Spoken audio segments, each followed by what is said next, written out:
Hello everyone, आज हम exercise 8.2 का क्वेश्चन नंबर 5, 6 एंड 7 देखने वाले हैं। हमने question number 1, 2 and 3 and 4 solve कर लिया है।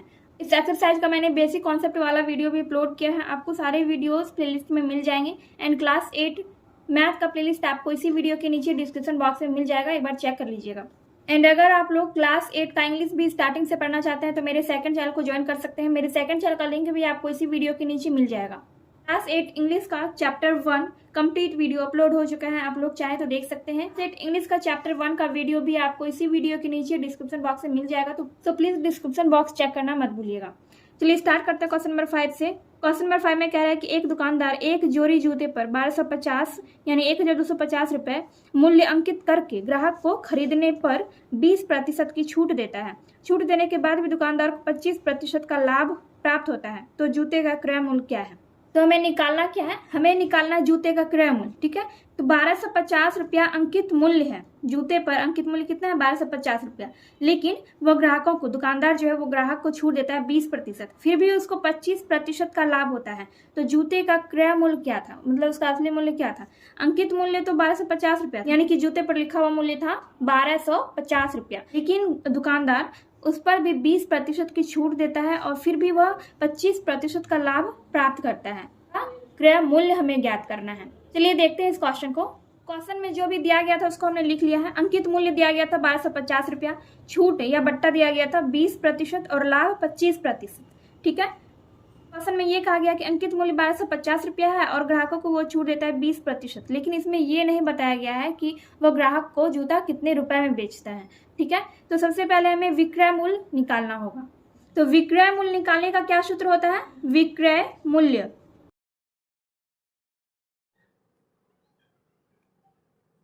अंकित मूल्य माइनस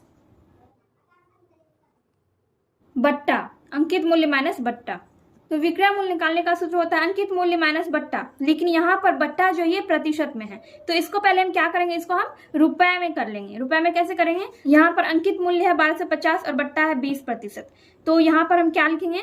1250 का 20%। ठीक है, तो इसी को जब हम इस तरह से करेंगे 1250 गुना 20 बट्टा 100, 20% यानी कि 20 बट्टा 100, का के बदले में गुना का चिन्ह आ गया। तो यहाँ पर इसको हम कटाएंगे, ये जीरो और ये जीरो कट गया, ये भी और ये भी कट गया, तो 125 गुना 2 कितना हो गया? 125 गुना 2 हो जाएगा 250 रुपया। ठीक है, अंकित मूल्य है 1250, 1250 रुपया, और माइनस 250 हो जाएगा, बट्टा कितना है? 250 रुपया। 1250 में से 250 माइनस हो जाएगा, कितना बचेगा? 1000, यानी कि विक्रय मूल्य आ गया आपका 1000 रुपया। तो यहाँ पर हमें विक्रय मूल्य पता चल गया कि विक्रय मूल्य 1000 रुपया है। ठीक है, लेकिन हमें निकालना क्या है? हमें निकालना है क्रय मूल्य। तो क्रय मूल्य निकालने का क्या सूत्र होता है? तो क्रय मूल्य निकालने का सूत्र है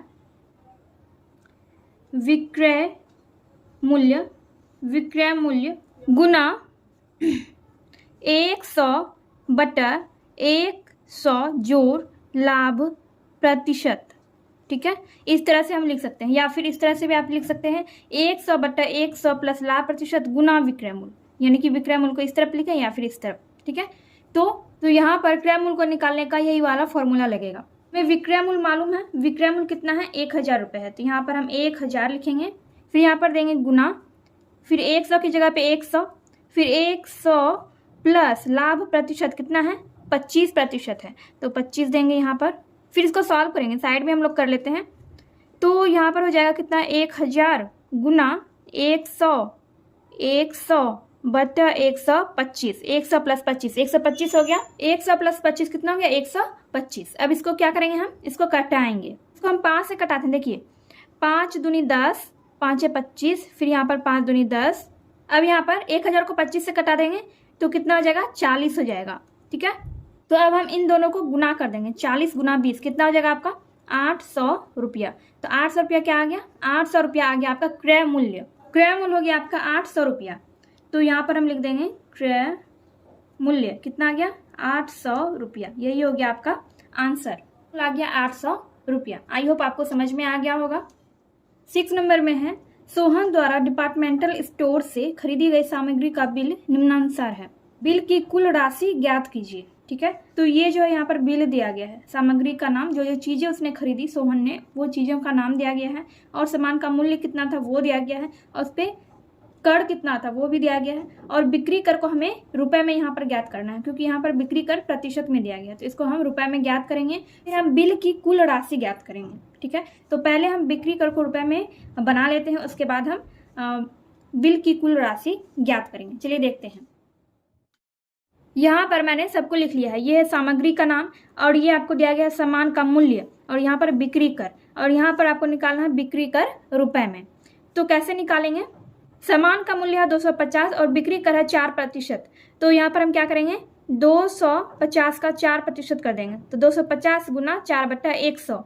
ठीक है, और वैसे ही फिर यहाँ पर भी करेंगे। पहले हम इसका करते हैं, ये 0 और ये 0 कट गया, फिर ये 5 दूनी 10 हो जाएगा, और 5 25 हो जाएगा, 2 दूनी हो जाएगा 4, यानी कि 5 और गुना 2, ऊपर बच गया 5 और 2, 5 दूनी 10 हो गया, तो ये 10 रुपया हो गया।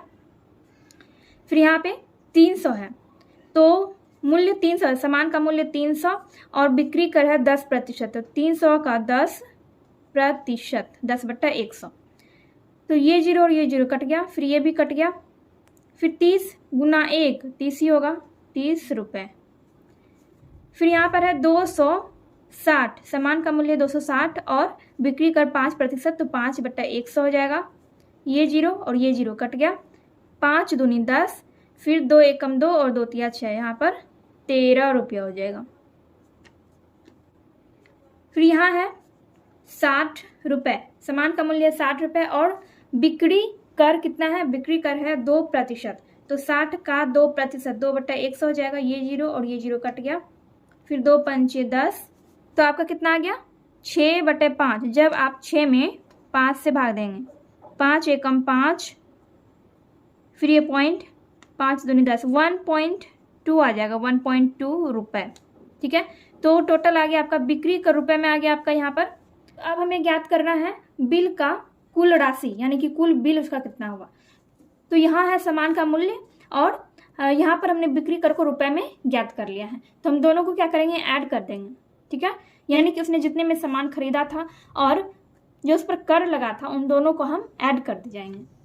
तो हम सबको जोड़ते जाएंगे। देखिए 250 प्लस 10, एक एक करके ही हम जोड़ते हैं, फिर 300 प्लस 30, ठीक है, 260 प्लस 13, फिर यहाँ पर कितना है 60 प्लस 1.2, सबको जोड़ेंगे, तो इसको जोड़ने से आ जाएगा 260, फिर इसको जोड़ने पर आ जाएगा 330, फिर 260 और 13 को जोड़ेंगे तो कितना आ जाएगा, इन दोनों को जोड़ने पर आ जाएगा 273 रुपया, इन दोनों को जोड़ने पर आ जाएगा 61.2।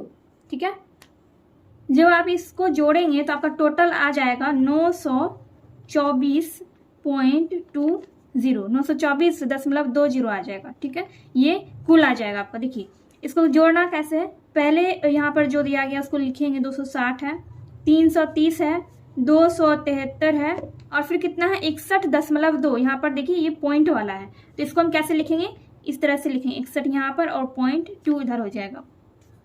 ठीक है, और अगर आपको मतलब इसको आसानी से समझना है तो आप इसके बाद जो है इस तरह से पॉइंट दे सकते हैं, क्योंकि देखिए ये जो है ये रुपया में है, ये दशमलव के बाद वाला जो है ये पैसा में हो गया, तो 61 रुपया 2 पैसा हो गया। तो इसी तरह से यहाँ पर क्या है, ये सब सिर्फ रुपया में है, 260 रुपया, 330 रुपया, 273 रुपया, और इधर कुछ भी नहीं था तो हमने 0.0 दे दिया, मतलब 0 पैसा है सब में, और यहाँ पर 61.2 यानी कि 61 रुपया और 2 पैसा। तो अब हम इन सबको जोड़ेंगे इस तरह से, तो हमारा देखिए कितना आएगा, ये आया 2 आपका, फिर यहाँ पर पॉइंट होगा, 3 और 1 4 हो जाएगा, 7 3 10 6 16, 16 और 6 22, 22 का 2 हो गया यहाँ पर, और बाकी 2, फिर 3 2 5, 5 और 2 7, और बाकी 2 का यहाँ पे 9 हो गया, तो 924.2 हो गया। तो यही हो गया आपका आंसर। ठीक है, 924.2 या फिर 924.20, तो यही हो गया आपका आंसर। आई होप आपको क्वेश्चन नंबर 6 अच्छे से समझ में आ गया होगा।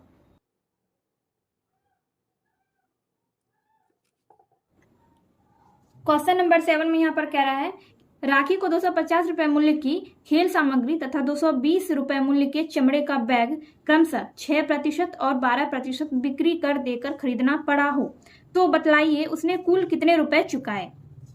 ठीक है, तो यहाँ पर क्या करें, देखिए राखी जो है, राखी ने खेल सामग्री खरीदी 250 रुपए में और चमड़े का बैग खरीदा 220 रुपए में। तो खेल सामग्री पर उसको 6% बिक्री कर लगा और चमड़े के बैग पर उसको 12% बिक्री कर लगा। तो इसमें ये पूछ रहा है कि बताइए कि उसने कुल कितने रुपए चुकाए, यानी कि उसने कुल कितने रुपए खर्च किए हैं। तो चलिए इसको देखते हैं। तो यहाँ पर मैंने लिख लिया है जो भी क्वेश्चन में दिया गया था। खेल सामग्री 250 रुपए का जिस पर बिक्री कर लगा 6% और चमड़े का बैग था 220 रुपए का जिस पर बिक्री कर लगा 12%। तो हम क्या करेंगे, बिक्री कर को पहले हम रुपए में व्यक्त कर लेंगे, जैसे कि अभी हमने क्वेश्चन नंबर 6 में किया था वैसे इसमें भी करेंगे। बिक्री कर को हम रुपए में व्यक्त कर लेंगे तो कैसे करेंगे, 250 गुना 6%, 6/100 हो जाएगा। ठीक है, 250 गुना 6/100 यानी 250 का 6%, तो कितना हो गया 250 गुना 6/100। तो इसको हम कटाएंगे, ये 0 और ये 0 कट गया, 5 दूनी 10, फिर 5 है 25, फिर 2 तिया 6, 5 गुना 3 कितना हो गया 15, 5 गुना 3 हो गया 15 रुपए। फिर अब यहाँ पर है इसका, ये 220 रुपए में उसने खरीदा चमड़े का बैग, बिक्री कर 12%, 220 गुना 12/100 हो जाएगा, ये 0 और ये 0 कट गया, फिर 2 छके 12 और 2 पंचे 10। तो यहाँ पर आपका बच गया 22 और 6, यानी कि 22 ऊपर बच गया, 22 गुना 6 बच गया, 22 गुना 6 बच गया और नीचे बच गया 5। तो 22 गुना 6 कितना हो जाएगा 132 हो जाएगा और नीचे हो जाएगा 5। तो 132 में जब आप 5 से भाग करेंगे तो आपका आ जाएगा 26.4। ठीक है, 26.4 या 26.40। तो इसका बिक्री करा गया 26.40 रुपए, 26.40 रुपये आ गया। हमें निकालना है कि उसने कुल कितने रुपए चुकाए। तो कुल रुपए निकालने के लिए हम क्या करेंगे, खेल सामग्री में जितना पैसा लगा, चमड़े के बैग में जितना पैसा लगा और बिक्री कर का जितना पैसा है, दोनों का सबको हम जोड़ देंगे। तो यहाँ पर हम नीचे में ऐड कर लेते हैं। देखिए पहले हम इन दोनों को ऐड करते हैं, 250 और 220 को ऐड करेंगे, कितना होगा 0, 5 2 7 और 2 2 4, ये हो गया इधर का। और फिर इन दोनों का ऐड करते हैं बिक्री कर का, तो ये 15 रुपए है और इसका है 26.4 या 26.40। तो यहाँ पर हो गया 40, फिर 6 5 11 का 1, बाकी 1 2 और 1 3 और 1 4। ठीक है, 41.40 हो गया। अब इन दोनों को ऐड कर देंगे, या फिर आप क्या कर सकते हैं, इन चारों को एक साथ ऐड कर सकते हैं, 250 220 15 और 26.40, इन सबको आप एक साथ भी ऐड कर सकते हैं। तो हम यहाँ पर इसको ऐड कर लेंगे, 470 और 41.40, इस तरह से इसको ऐड कर लेंगे। तो 40 और 1, ये 1 हो गया, 7 3 10 11 का 1 हो गया, बाकी 1 4 और 1 5, 511.4, 511.40 हो गया आपका आंसर। ठीक है, 511.40 आपका कुल आंसर हो गया। तो ये हो गया आपका क्वेश्चन नंबर 7 का सॉल्यूशन। आई होप आपको समझ में आ गया होगा।